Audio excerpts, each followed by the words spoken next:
Hi everyone, welcome back to Book Club Friday. I'm very excited for this week. I've been looking forward to it a lot. So I chose a play this week because with everything that's going on in the world right now with COVID-19, one of the things being affected a lot is the theater community, especially in New York. I just really wanted to raise some awareness for the arts industry in New York, which, I know a lot of people and their jobs are getting hit very hard. That is something that is getting hit especially hard.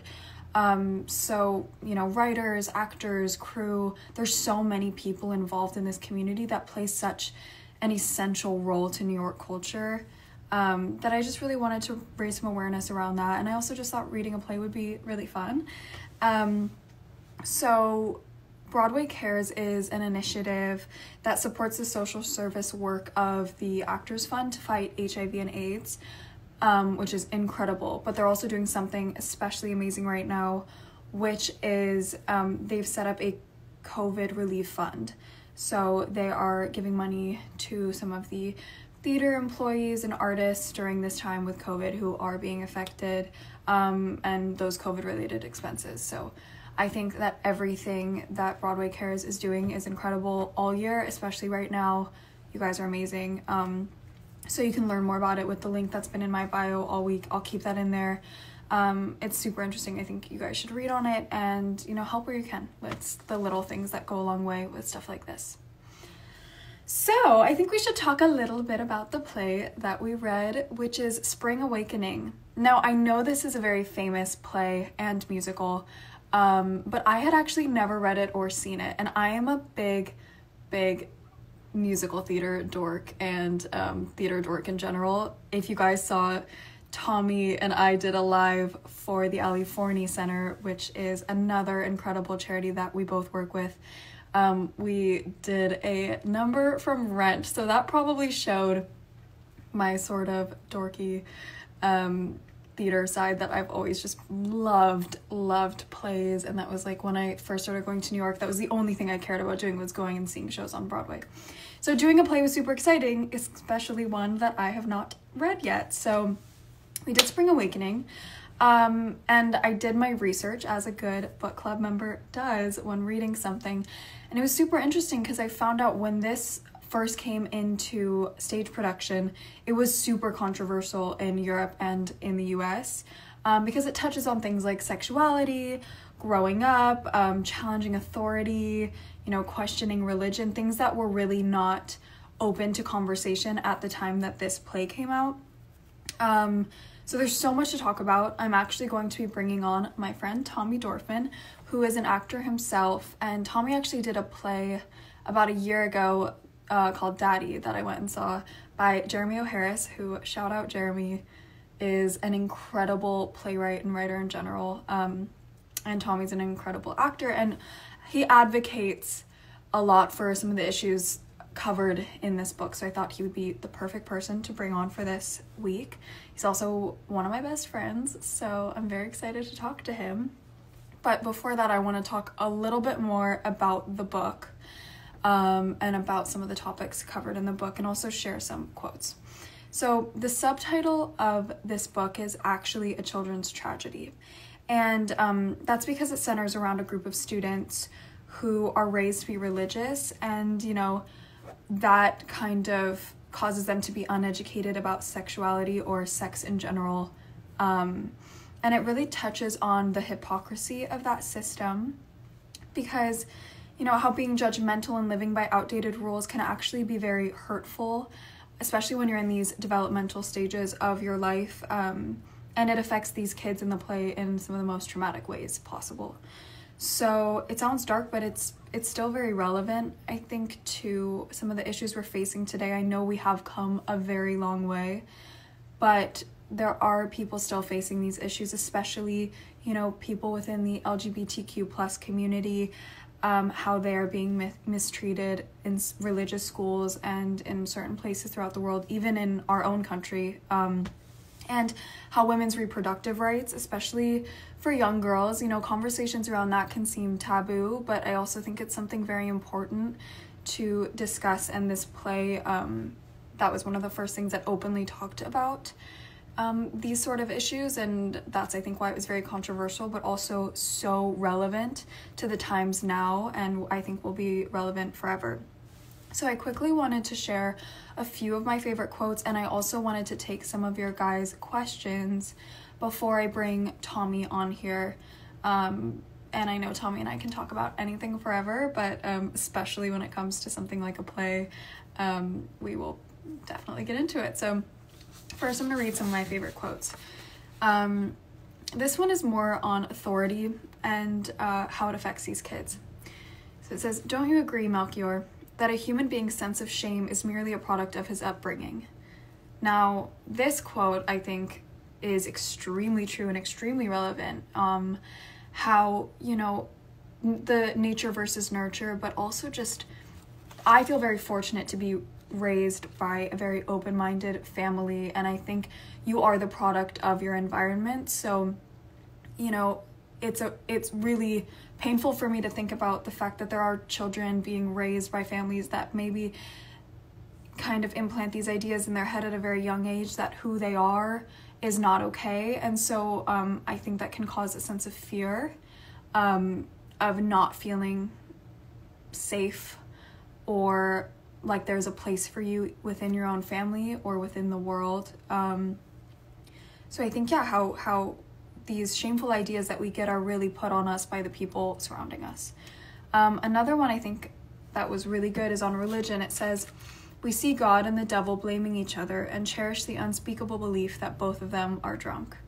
I thought that was a great quote on religion, especially coming from these kids who were surrounded by such religious families and in a very religious school. So I really loved that kind of way of jabbing back at these religious ideas. This one's on morality and desire and kind of balancing that. And it says, "Morals I understand to be the real product of two imaginary quantities. The imaginary quantities are supposed to and want to. The product is called morals, and its reality cannot be denied." Now, I like this idea of sort of the angel and the devil on your shoulder, this fight between your mind and your heart sometimes, or what you want to do, or technically what you're supposed to do, or what you think you're supposed to do. I think that's something we all struggle with every day, that balance of want versus supposed to. So another quote, and this is the last one, on growing up that I really loved. I pulled this from the play as well. It says, "And now I've come, I don't know how, and I'm supposed to be responsible for not having stayed away." Now, that I really liked, because I especially feel like when you're a teenager, you start to feel like, why am I on this world? What's my purpose? You know, and you feel this sense of responsibility for yourself that you didn't really have before. I think when you're young, it's like your parents are responsible for you. So you don't have this sort of taking credibility for your actions, things like that. So suddenly you start to question, why am I here? And I am here, so now I'm responsible for understanding why and also proving why I'm supposed to be here.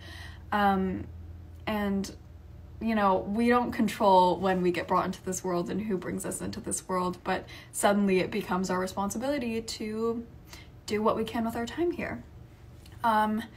Now, I want to take a few questions from you guys, because I really love when you guys leave questions for me, and I just think this was a really cool play to read, because it is from a very long time ago, but reading it, you just realize how relevant these issues still are and will forever be, and it opens up so much conversation that, you know, would not have been talked about at that time. So I think I'm very, very privileged to be able to talk about it now with you guys.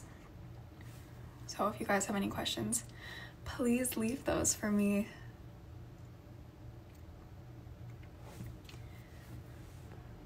I'm getting a lot of what's the play called? It's Spring Awakening. If you guys haven't read it, but or watched it, it's a very, very good. Someone said, "What's your favorite play you've ever read or seen?" Gosh, I truly could never ever choose. Recently was Slave Play, which was another one of Jeremy O. Harris's plays, which I cannot say enough incredible things about. Favorite character. My favorite character, you know, in some ways, I think probably Melchior, because he is very forward thinking and he kind of goes against what everyone's telling him to, and you know, at a time when that was not welcome for a child or a teenager or whoever to have these opinions, these very strong views on the world, I think his point of view was very important and essential to the play. Are there any other questions that you guys might have?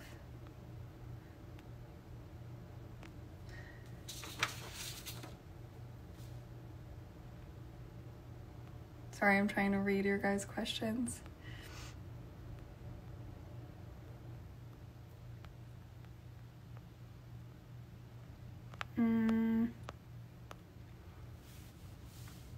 I think another character actually that I just think is worth mentioning is Wendla, who really gets hit very hard by her lack of knowledge for these for sex and sexuality and what that means, and the consequences that we have to face by being uneducated. And I think that's very true to every form of life. You know, we are responsible for our own education now, especially with everything that is available to us at this time. So at that time there wasn't the internet, so she couldn't go and look up these questions that she had to rely on her parents. So this sort of like withholding of information actually was very essential to her downfall, and I think it's very important to talk about that. Your favorite part in the play. I think my favorite part of the play is at the end when Melchior is giving reasons sort of to come with him to the other side, but it's also in a weird way turns around and becomes why you should live. And there's a beautiful song, shout out Tommy for showing me this song, that plays at the end of the musical that talks about how life goes on despite the tragedy that we face, how flowers still bloom, how you know, the world keeps turning. And I'm gonna bring Tommy on to talk about that because he showed me that song and that was really beautiful. How would you define loss of innocence, since it was one of the central ideas in the play? That's a very, very good question. I think loss of innocence goes very hand in hand with loss of ignorance, when you can no longer claim ignorance to some of these things. I don't necessarily think something has to happen to you that takes away your innocence. I think you're very much in control of it, and that's something that I've very much so believed in. But I do think it's when you start to sort of understand that your actions have consequences, what those consequences may be, and when you start to educate yourself on maybe the harder things that, you know, these parents don't even want to talk to their children about in this play.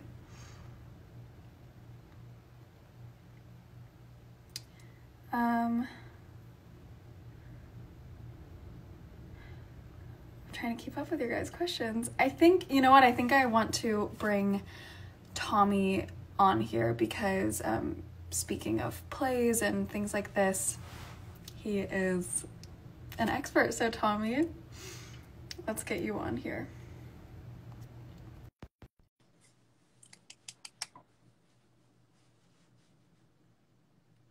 I'm so excited. Ah! Did it work? Yes, she's here. Wow. Hi. You look so beautiful. You always look so beautiful. Oh, thank you. I need you to step gorgeous. up my makeup game, though. Wow. I mean, listen. All it takes is a colored pencil. This is my canvas. And some blush. It is. The blush is very spring. I love it. I also feel like the dress you're wearing. Okay, so I've seen this musical now. And I saw the musical version of Spring Awakening, and then I read the play. And the dress you're wearing feels like very reminiscent of the dress dresses like the girls wear in the first scene. I really wanted to channel it the best. So thank you. Really I'm dressing on theme. Is that the shirt that we bought together? Yeah. Yeah. Mm-hmm. I love. Under a dress I got on Amazon. Wow. Thank God for Amazon right now. Look. Thanks for coming on here. I love you so much. Me. I love you. This is the perfect thing for us to do.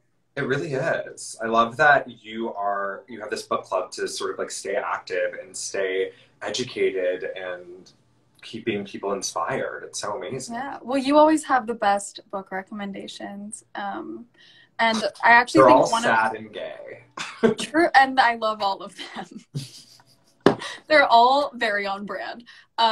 So I appreciate that, and you've been we've kind of had a little book club for a while to discuss. So I'm happy to be talking.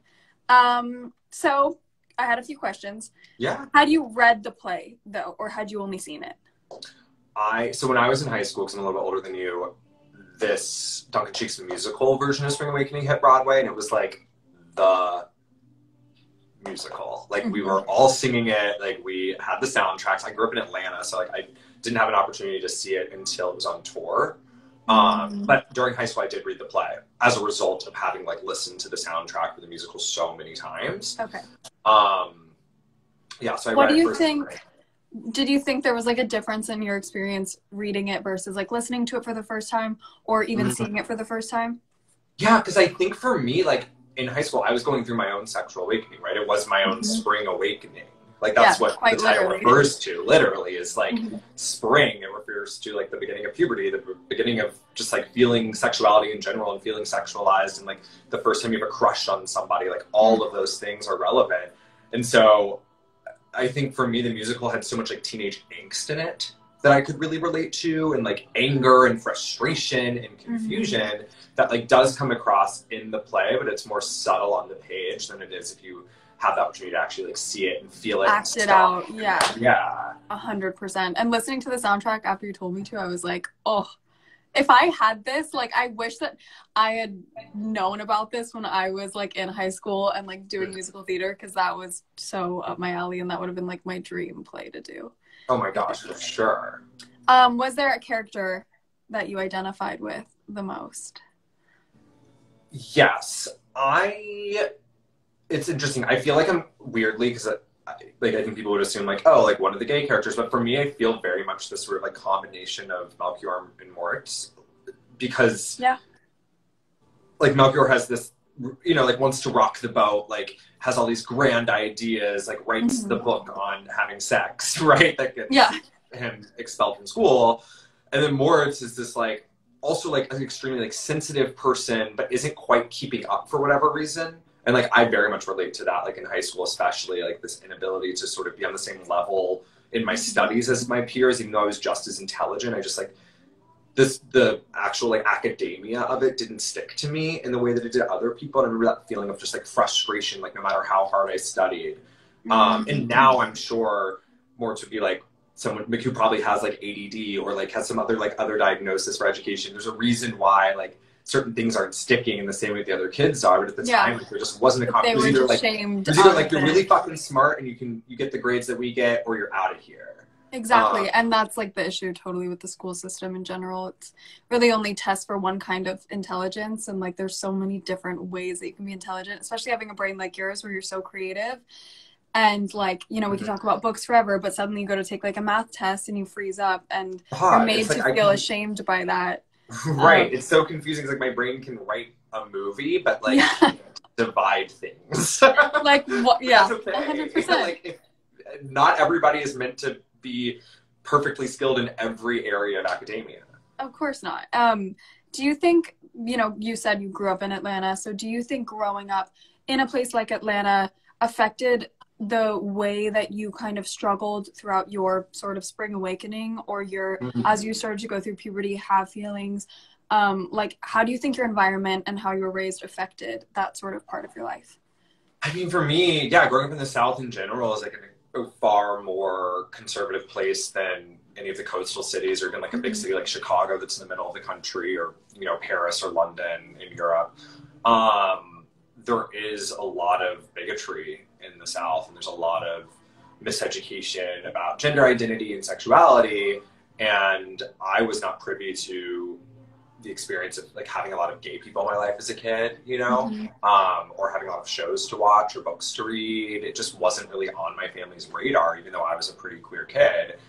And so my sexual awakening obviously was a little bit more confusing, but like, thank God I got the internet. You know, like thinking about like when this play was written, and you think about like Hans and Ernst, like they literally didn't have access to things, and like how beautiful is it that they found each other. And I mean, and being so brave as to opening up and finding each other, but you know, thinking about these kids that literally have these feelings and think there's no one else out there in the world like them, and that there's something wrong. Literally wrong. Or like literally like you've gone through puberty and you still think that like babies are being delivered by the stork. By storks. Through fireplaces. And this like withholding of information that especially Wenla's mom dies, and she really begs her mom. She really gets on her knees and she's like, Mom, please tell me. And her mom she just completely falsely explains how babies are made. And this leads to Wenla's complete downfall because of this like lack of information. Yeah, just complete lack of understanding. Absolutely. And you know, on the other side of that, it's like, yeah, Melchior like knew what was going on to a certain degree, but like didn't know about like contraception or other preventative measures. No. And this is I think something so important about like this sort of idea of treating kids like they are, that they don't understand, because we do have, you know, from when I was 11 years old, I was curious about these things and I wanted to know. And thankfully, like the conversation was very open in my family about these things. I think because my parents understood that ignorance is not bliss when it comes to these serious topics, especially like something like contraception. And these ideas of like, oh, let's not tell our kids anything and they won't get into trouble. It's such an old-fashioned idea, but unfortunately in a lot of places, like you were mentioning, you know, in conservative areas like the South, this is still a completely relevant topic that's happening every day. Yeah, exactly. So I want to talk about, I have like different larger themes that I found throughout the book. So sexuality was one.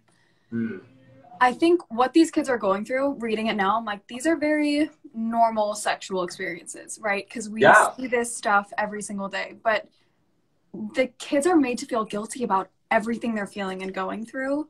How do you think the school environment, the sort of like religious school, was hurting them? Did you go to a religious school? I did not. Like, I went to a pretty like open-minded school, and I'm really grateful for that. And we did have sex education, but we didn't have queer sex education. But it wasn't academically rigorous in a way that like didn't make room for people who were a little bit different on that spectrum. But you know, I think in this, I mean, the issue of morality in general is such a big theme in this play. You know, and like I think it's like even Moritz talks about it like in the afterlife, right? It's like, it's sublime. You can see, well, that's more mortality, right? But like the morality issue of just like what is right and what is wrong, and it being so black and white for these people, and it being so black and white in this educational system, and so black and white for these parents. But then things get compromised, right? Because like Fanny Gabor is like pretty liberal, like in the play, right? Like she's like, my son didn't do anything wrong. All he did was, you know, talk about things that human beings do, that animals do, that are like the circle of life stuff. Like he didn't do anything wrong until the issue of the rape comes up, right? Or the issue of like the possible rape comes up. That's the way it's skewed, right? Whether or not that's actually what happened, I think the reality is it's like two teens who don't really know what they're doing, trying a thing out. And like maybe him being a little bit more convincing and her being a little bit more naive. But that for, you know, for Melchior's mom is like a no, hard no. And it's interesting because out of all the adults, she's the only one who's like kind of chill. I know, and I think like representing a more liberal style of parenting in this book that was, or in this play that was written so long ago is like so important. And you know, now like I'm reading her part and I'm like, oh, you know, this is how every parent is, but it's not. Yeah, well, and right. It definitely wasn't then. But you want to think that your parents are just going to defend you till the end. Right. And even I think Wendla's mom and dad, their argument sort of about what to do about her, and when they find out that she's pregnant, and the way in which they handled that is a complete contradiction of this church. Yeah. Completely. It's like completely illegal. Yeah. And like sacrilegious. Yeah. I mean, what's interesting is like in this time, and there's a lot of countries where there's no separation of church and state like we supposedly have in America. The church was the rule. It was the school. It was the law, period. And it was tied to God and it was tied to religion. Mm-hmm. And everybody was following these characters, and some of these characters who are atheists, who bring up very valid points, it was like, you're crazy, there wasn't room for a conversation, really. It was like, you are reciting Bible verses, or you're completely crazy, you've lost your mind, you should go to jail, you know? And just the way that they handled Wendla's pregnancy, to me, like, was so insane that was something that could have happened then and could happen now. It's something that, I mean, these sort of like back alley abortions still happen now because abortion isn't legal in every state. So if you are raped, like Wendla supposedly was in this play, like she's 14. When you're 14, right? And so it's the same for certain people in America and other countries who were assaulted or were taken advantage of and become pregnant because of that. They're unable to get the type of services they need because it's not legal. And so then they have to turn to what happened to Wendla so tragically. Is like you have to turn to this, that's the only other option other than like going through with birth. But after such a trauma like that, that's not necessarily something you should have to do. No, and it's not, you know, I think like this whole idea of pro-choice is very important now. That wasn't even something that was being discussed then, but neither was contraception. So, you know, you have these ideas of expecting children to not go through sexual awakenings, especially as a parent who, you know, we all have these feelings when we're growing up. So I think to project that on your kids, and then it kind of, there's this quote about how as a parent you have like, you put all these ideas on your kids and then expecting that they'll then put these ideas on their kids, and it's a sort of toxic cycle because no one's really opening up the conversation between children and parents. Right. And it's like, even Moritz talks about it, you know, he's like, I think what he says is like, we see parents bringing up children into the world in order to be able to say to them how lucky you are to have parents like us. You know, how lucky you are. It's like for your own praise. Yeah. And it's interesting too, because like talking about morals, like the masked man character at the end of this play, right, who comes in like to offer hope in a different way, is like, you don't actually have to die, like you're gonna get through this time. I know it's difficult, but if you choose to live, you'll pass through this and you have the rest of your life ahead of you. Yeah. Like, because when you're a teenager, everything feels so dramatic. It feels so permanent, things that you go through as a teenager. Like, every bump in the road, it feels like this is what I'm destined to do. Things feel like life or death. And then even... Absolutely. Moritz talks about it where he's like, I regret this.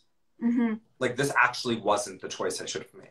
No, this wasn't the best decision. And, you know, now we have, fortunately, suicide hotlines and support groups and so many resources to go to, but you know, that wasn't something that was available to these kids. So if you started feeling like something was forever, there wasn't someone there to tell you it's not, and you're gonna get through this. So to have that sort of masked man at the end, this character that is their sort of support and resource for telling them that they're gonna go on, was, I think, actually a very progressive way of depicting a character. Completely. And I love like his definition, or their definition of morals being like the real product of two imaginary quantities, like the imaginary quantities of what you're supposed to do and what you want to do. And the product is morals, and it can't be denied. Like, it's there.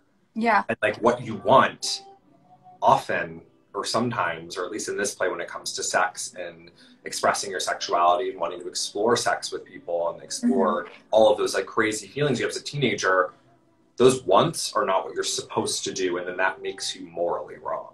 I know, and then it makes you feel ashamed. Mm-hmm. To even have thoughts in your head. And like, I grew up, you know, in California, which is a very open-minded place. But even like, you start thinking anything other than like what innocence is technically defined as, and I felt ashamed. And I'm sure, like, I just think we should talk a little bit about that sort of like sex ed in school, which is, I still think, a very outdated program that they offer. So how was, because I remember I had sex ed in the form of, you know, you're going to start menstruating, and this is what happens when you go through puberty. It did not talk about desires or wants. It didn't or like emotional maturity. It didn't. And there's a really good quote, I want to find it from the book, that says, I just wanted to call your attention to the fact that even the best things can have harmful effects if a person is not yet equipped with the maturity to properly appreciate them. Right. So it doesn't really explain to you the sort of emotional maturity that goes along with these new wants and needs and this sexual awakening that we have. And I think that's something really important that they should start discussing with young people in general. 100%. I mean, I think that's like a big piece of the puzzle that you're trying to put together when it comes to sex and, and like what it means. And also, you know, like this book, you know, talks specifically about heterosexual sex and how it can lead to pregnancy or unwanted pregnancy, right? But it doesn't talk about like STIs or like other things that can come up from unprotected sex. And I know for me, my sex education in high school only talked about straight sex. Mine as well. When there is a whole world to be explored about safe sex in same-sex relationships. Absolutely. And I think or not relationships, another thing that's what leads to the shameful feeling is when you're learning, you know, you will start to have feelings like as a woman. They're like, you're going to start having feelings for boys. There was no conversation about a same-sex relationship. Right. And fortunately, like, that's why I think the internet is in a lot of ways a very positive platform, because you can find people who have the same ideas as you. There's a place for everyone. There's a way for you to find someone to relate to. But, you know, when you're in school and you're being told this is what happens to you, and it's not necessarily what happens to you, or you don't necessarily fit into the video that they're showing you or the explanation. I mean, for me, I was like, well, this doesn't apply at all. Even though there were things I could learn from it, but it immediately shut me off because I was like, well, there's no information here about how I, male-bodied, have sex with somebody else who's male-bodied, and so and it's this like miseducation that then you go into it without the necessary knowledge, because it's like people, I think especially, it's an old-fashioned way of thinking, but adults in general, they think this misinformation is actually beneficial to us, but it can be so harmful. Well, it's extremely traumatic. Because then the only way you learn about having sex or sexual experiences is through having that experience.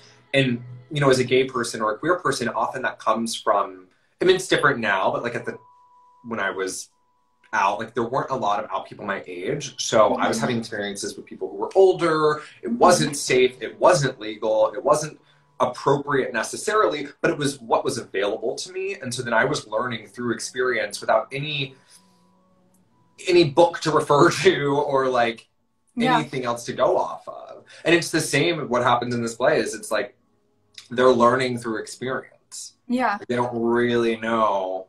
Well, Winlet doesn't know at all what's going on. No. She's just like, yeah, okay. Like, she's like, great. I have no idea what you're talking about. And like, I can't be pregnant because I'm not in love with you. And that's like, that to me was so heartbreaking when I read that, because her mother says, you have to love someone like you've never loved someone before. Right. You know, and you can argue, well, yeah, that's true.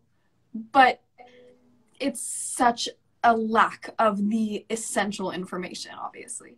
Yeah. And then she says, well, I wasn't in love. And then it's like, well, if you're not, and then she's not in love and she's having these sexual experiences that she's probably not ready for, because, you know, and I think like that's what broke my heart so much, is she was like, but I wasn't in love. Yeah. And she didn't think, you know, and what's interesting about that is that like sexual experiences and love don't necessarily have to go hand in hand. Sometimes it can just be like a thing that you're exploring and having fun with if you're doing it safely. Which I think is what makes the relationship between like Hanchen and Ernst so beautiful, is that like there clearly is so much like joy here and experimentation.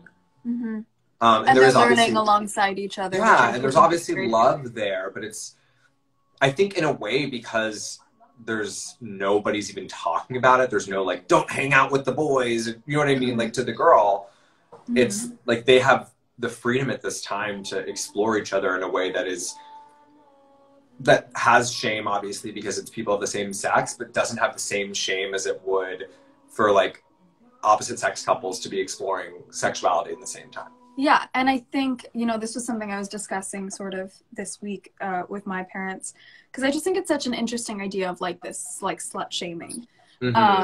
And, you know, how you would never say some of the terminology that you'd use to describe a girl than you would a guy. Right.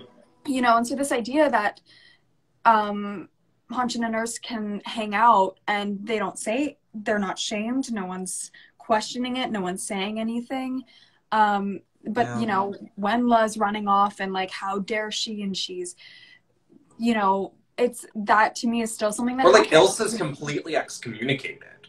Yeah, like she gets like beat by her family, you know. She's in 2 scenes, but those are pivotal scenes because she comes back talking about like, oh my gosh, I've been like out in the city and I've been to these clubs and I'm just like, I'm liberated sexually and I love my body and I love these people because these people are like accepting on a different level, and then I have to go home to my small town where like nobody understands me, and it's so painful.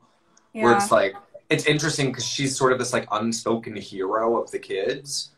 She's like this sort of everything that they wish they could feel, but this confinement of their small town and their more conservative parents is completely prohibiting them from doing. Did you ever feel like, you know, because I know you went to school in, you went to college rather in New York, right? Yeah. So did you ever feel like then being in a place like New York, which is super progressive, you know, you are experiencing all these really incredible, very liberating places, parties, whatever it might be, social experiences. Did you ever feel like it was a step back going home, like you sort of had to draw it back a little bit?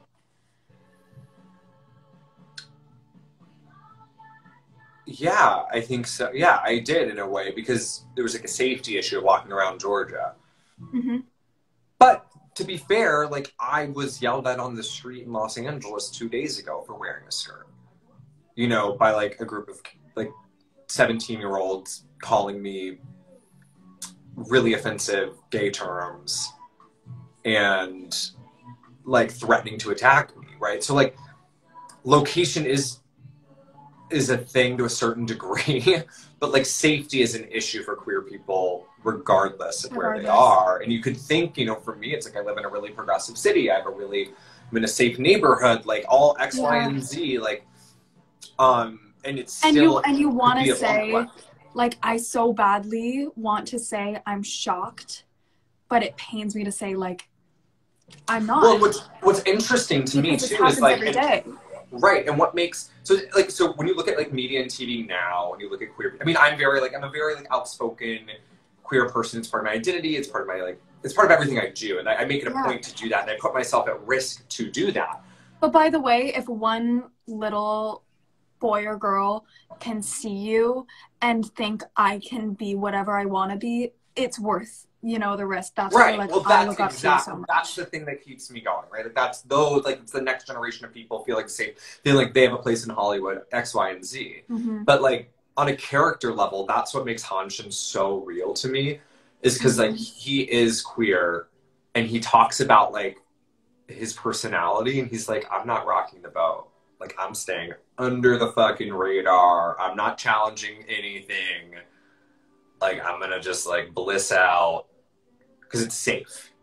It is. That's like the safe thing. I was even watching this Apple series about gay people in media, and Chris Was Colfer, it Visible?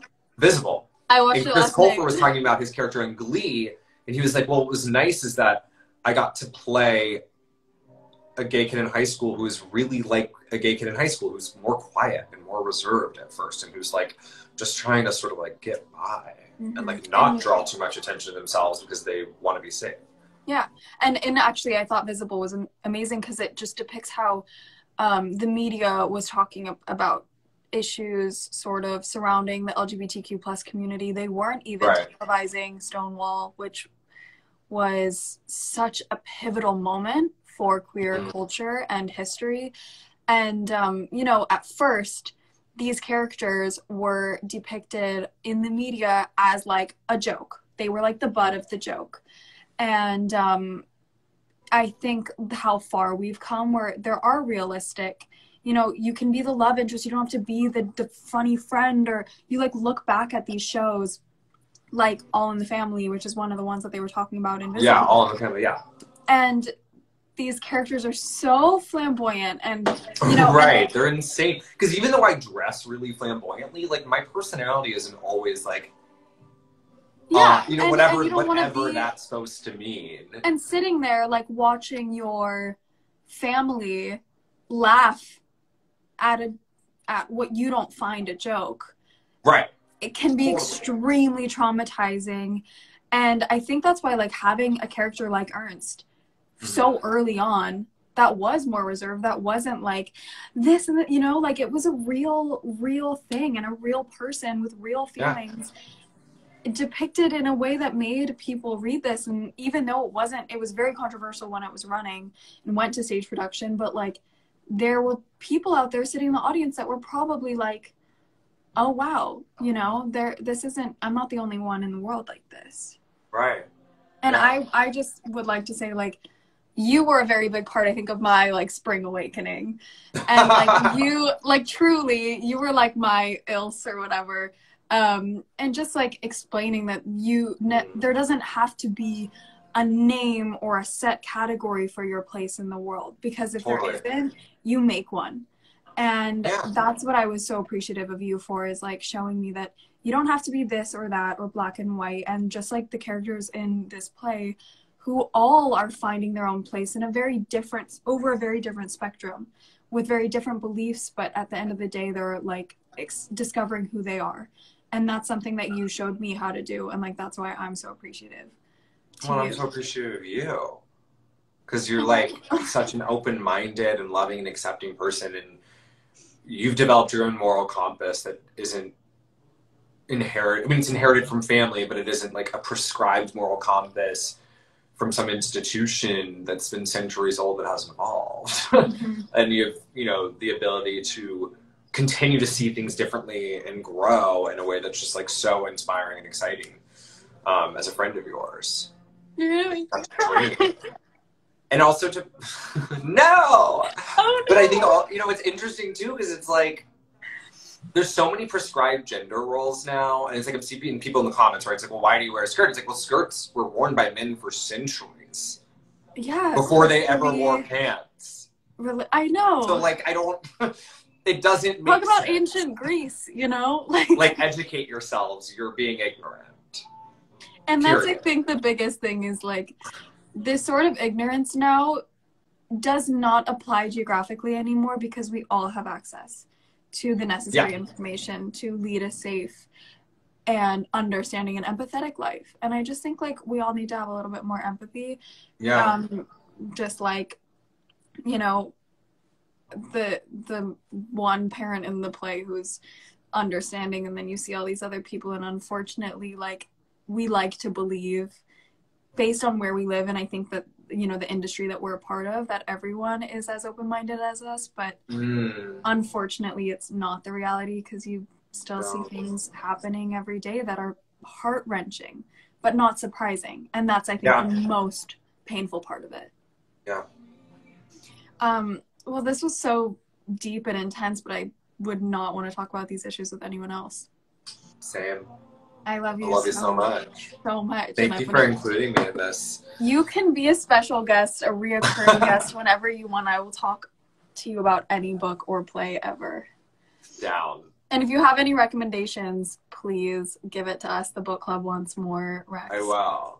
I was thinking we could do On Earth We're Briefly Gorgeous for one of them. Ooh, you should do a double. Ocean would love to do that with you, I'm sure. I would, because that I mean, I don't know if you've DM'd with him before, but he's like always on.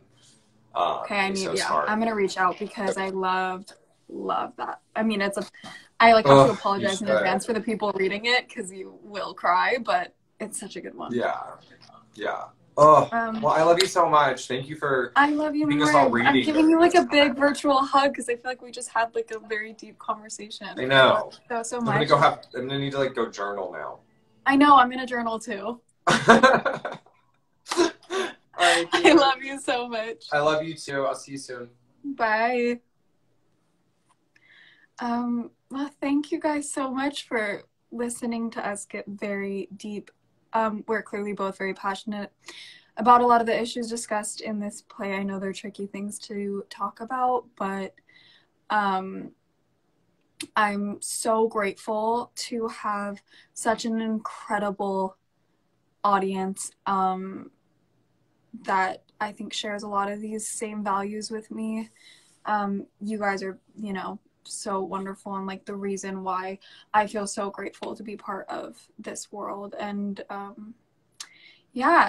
so thank you for being part. I know this was a heavier book club. Who knew Spring Awakening would be the one to get me pretty much to tears, but I will announce the next book tomorrow, and let's keep it going. I love your guys' recommendations. I look at all of them, so you guys DMing me whatever books, I'm writing all of them down, and I'm gonna try to get to as many as I can. So this is supposed to be a collaboration, and I'm so grateful to how you guys have responded to this. Thank you so much for watching, and I will see you next Friday.